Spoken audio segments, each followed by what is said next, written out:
Hello YouTube, Ronan Kazi here.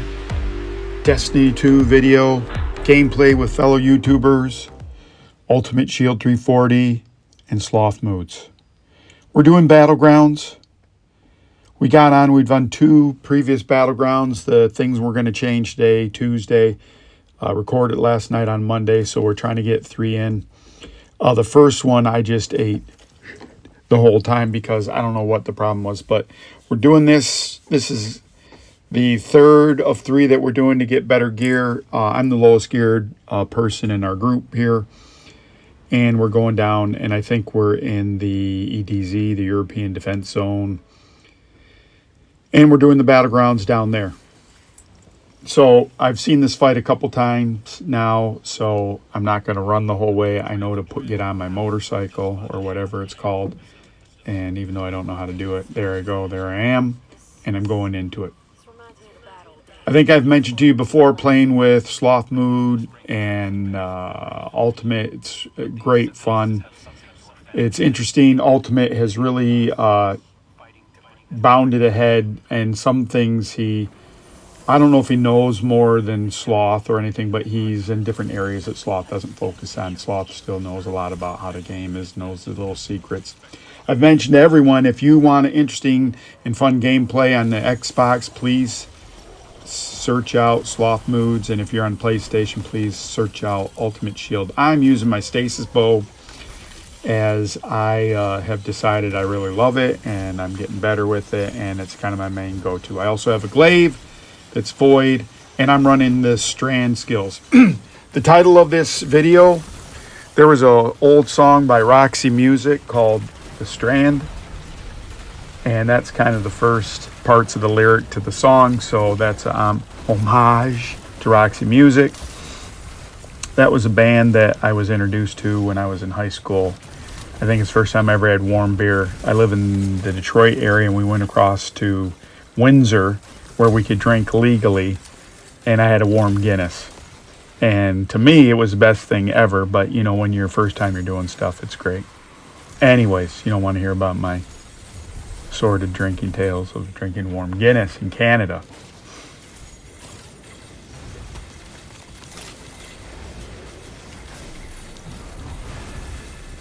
So at this point, I lag behind in the kills, but I don't really care, right? So I'm figuring out what my role is in the group. And again, I don't ever have a problem being the lead, so I'm not the lead person. Ultimate Shield, to his name, on brand, will put down shields that help your grenades come back.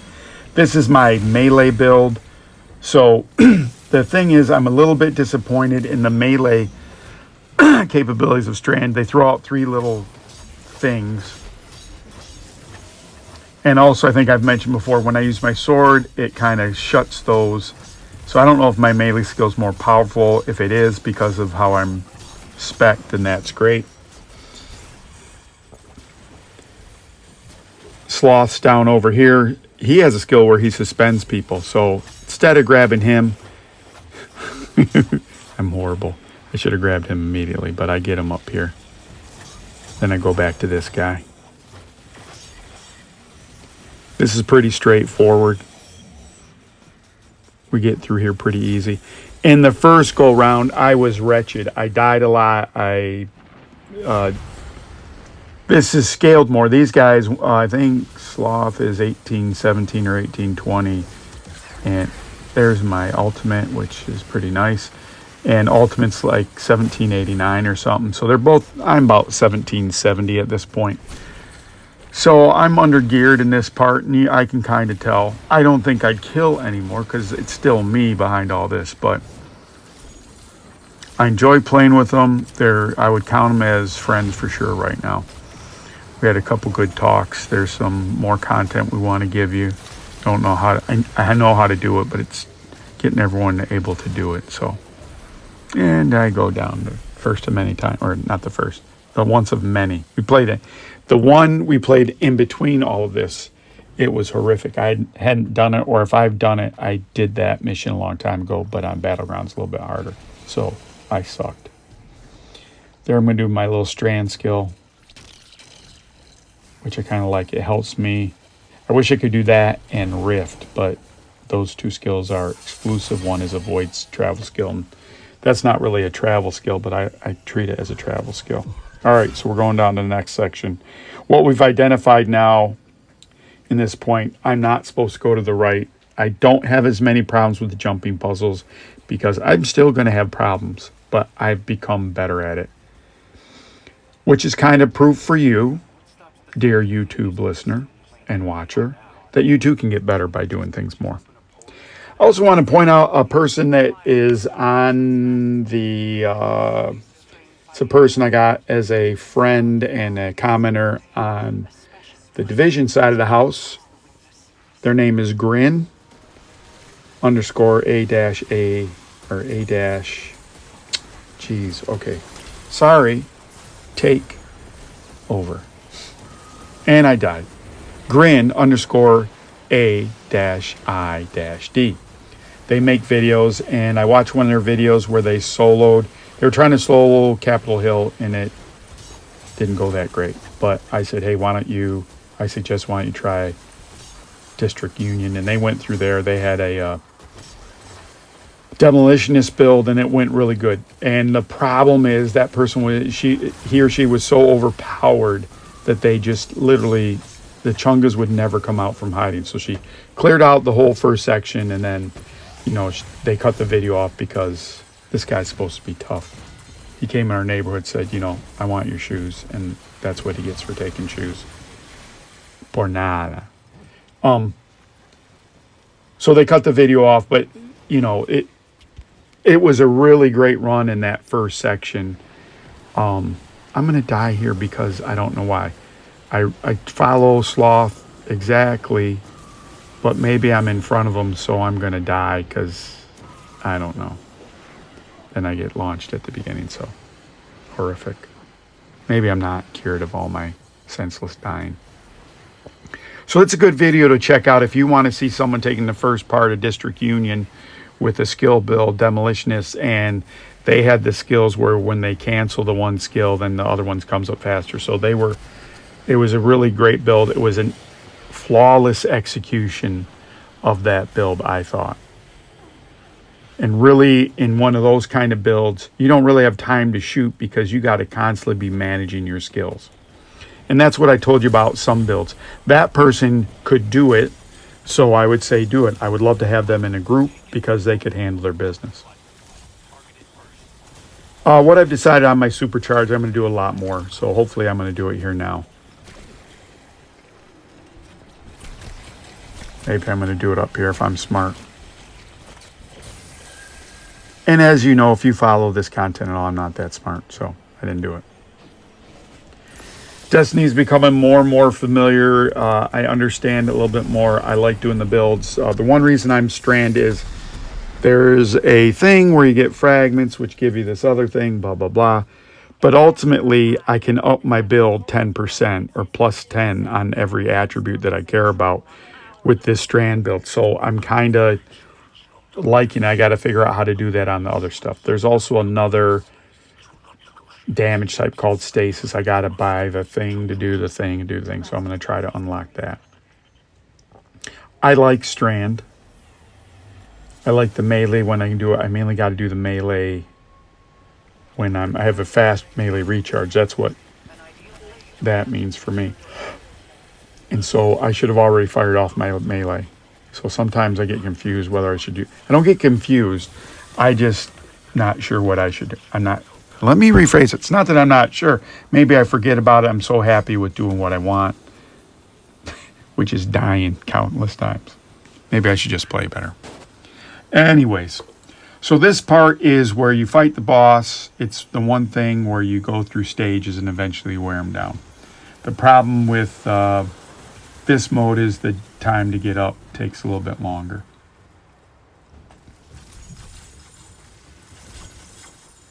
So I died a lot in the other one, so I'm going to stay back and I'm going to try to snipe the snipers for a little bit.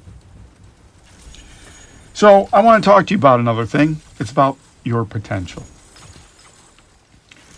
So a while back in my job, I had an unsatisfied customer come and find me. On Facebook, I posted, they didn't know me personally, but they knew the company I worked for or what I did. And I said, hey, we're here. Well, they came out to where I was marketing, and they confronted me about how come our service was so bad. And I'm in a kind of confusing business that has a unfortunate kind of general branding of the business is tied to another organization that does really bad customer service, whether they do or not, but the perception is they're bad. So he came out, spent some time with me, and I explained to him. And I'm going to tell you, remember I told you about, analogies and explain stuff. I was in the Coast Guard. Somehow I gave off the vibe to him that I was a volunteer there and I was from the Air Force. So when he posted that later, I had tunnel carpal about that for a while. Like, why do I look like an Air Force guy? Nothing against Air Force people. You're awesome. Thank you for all that you do. But I was a Coast Guard guy. So, and as we talked, and he left and he wrote some okay things, and I thought that was that. Next time I was out at that event, he came up and volunteered for 8 hours. And so he sat next to me and kind of learned what we did, and I asked him what he did, and he's very talented artistically. I mean, he is fantastic. And I saw some of the stuff and I said, man, you should start a business. You should follow your bliss. And what happens sometimes in life is you may have a talent, but you don't have people nurturing you or acknowledging you, even people that love you. And I don't know why. Well, first thing, if someone that loves you, not your children, if your significant other loves you and doesn't support you in your dreams, you're probably not a good fit, because ultimately that's always going to be some resentment for both of you. Why won't you support me in what I want to do? Why do you denigrate what I do? Why do you follow your stupid dreams? Etc., etc. It goes back and forth. And there's a lot of underlying reasons. I'm not here to explain the underlying reasons. Just the fact is you always don't get the support in what you're going to do. And when you're an adult, to me it seems silly to not kind of, after most of your responsibilities are met, to not try to pursue your dream a little bit. And I think people that are artistic, that come from places that are not, if you're come from New York City where you visited museums all the time and your family put a premium on art, and those types of experiences are different if you were raised in Iowa on a farm where you got to get up at 5 to feed farm animals and do whatever, right? There's just a different sense of what your day should be and what appreciation is. And there's no better, Iowa's not better than New York. New York's not better than Iowa. There's no better. It's just that you're not going to be supported in different. If you want to be a farmer and you live in New York City, it's going to be pretty far. I know they have farming. I know they have plots of farm, but you're not going to New York City to be a farmer. You're not going to Iowa to be an artist. You can be an artist and be a farmer in both places, but you understand what I'm talking about. We're not talking about the extremes. We're talking about the big fat part of the bell curve, right? The majority of people. So this person's very talented, and the things they do are fire. They have all the pieces to make it successful, but they just weren't in those areas where people would nurture that. And so do you have something inside? I'm an old person, relatively speaking, and I started gaming. I've gamed my whole life. I had Pong. I whooped everyone's ass at Pong. I had that Mattel football, that little white box. And what I would do when I got that game, I learned how to take the ball for the whole half. I would control the ball for the whole half, score at halftime. My sister, dad, mother, friends would get the ball, punt once, and they'd never get the ball again, and I would score. And it'd be like 14-0. Like, I loved that game. I was that bratty kid. I didn't have Atari. I had Sears version of Atari, but it had all the Atari games with the Atari cartridges, but it was a Sears thing. There was a game called Air, Sea, battle, and you would planes would fly across and you'd shoot them down with anti-aircraft gun. It was stupid. The graphics were horrible. I'd crush my family, and I would never.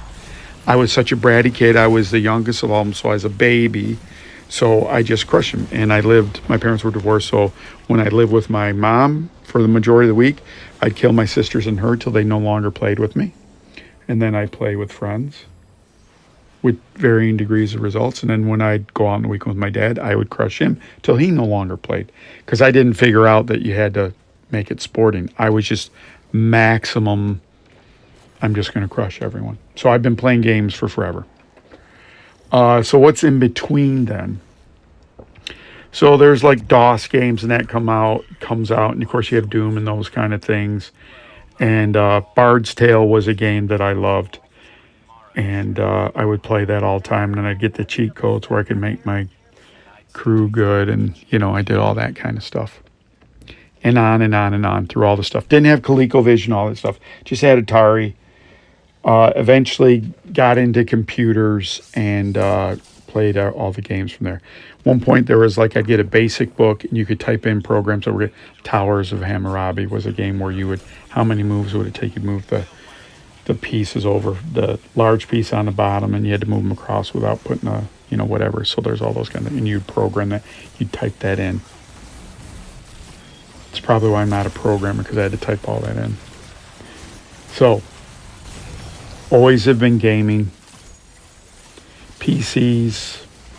What else? Bard's Tale, of course. And I really kind of liked those games. And I went in the military. Then I played stuff like... they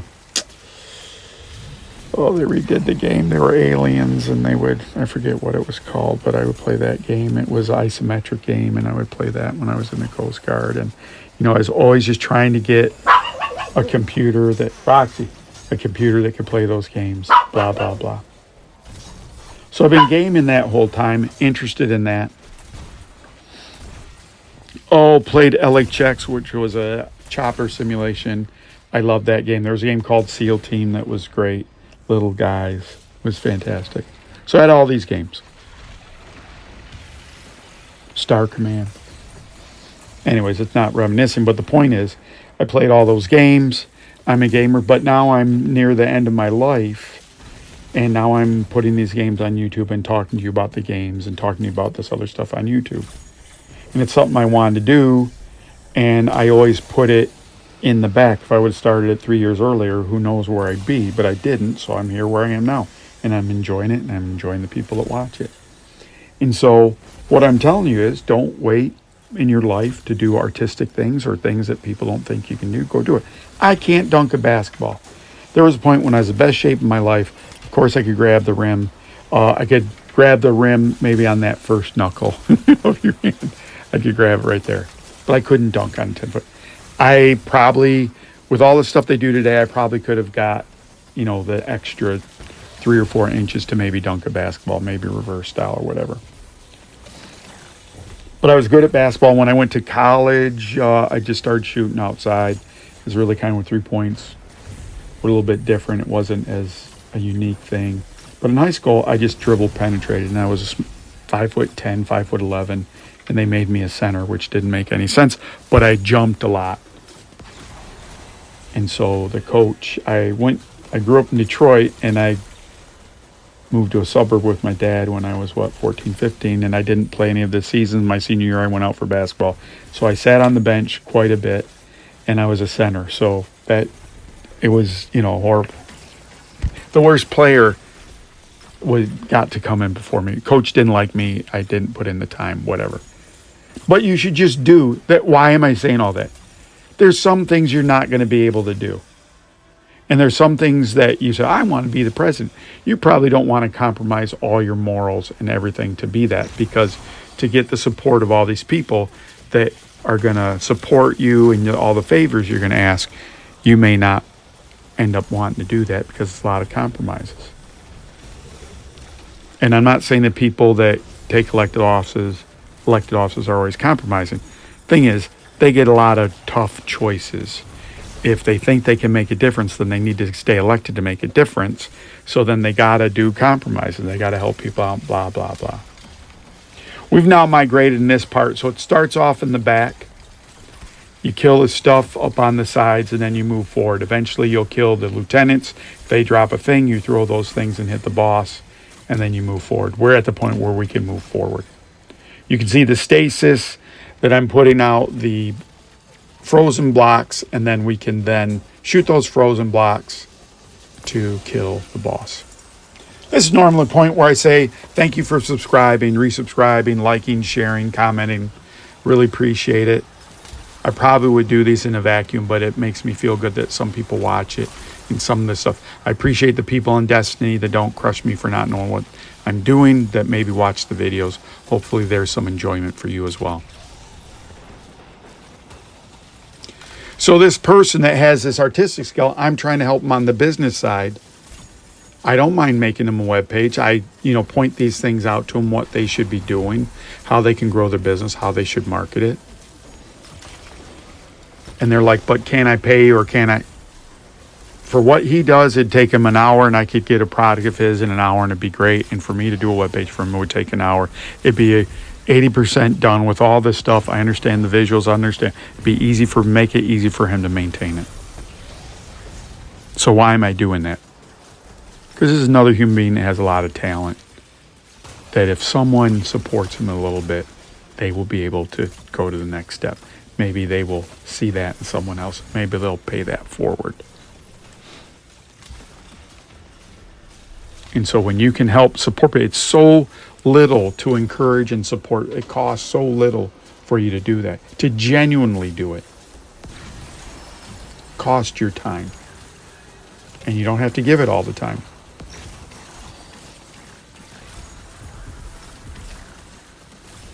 So that's what I like to think about. So if I've inspired any of you to do anything, I'm humbled and honored that I could do that. So the people that, and I'm going to kill this guy with that sword, right? And then I'm going to, so at least at this point when I'm playing, I can see to watch my health versus his health, and it went good. So that's great. And I think I killed him, but really Sloth and Ultimate killed him. So that was the last one of these. I was happy to get it done. Support someone, support a creator. If you haven't created, go ahead and do it. And, they say don't cast pearls to swine. Don't give your jewels to people they're going to crap on them. Find some more people that are going to appreciate what you do. The world's not going to come find you. You got to come find the world. So this is Ronan Kazi. Thank you, everyone. Appreciate you all. I'll see you again soon.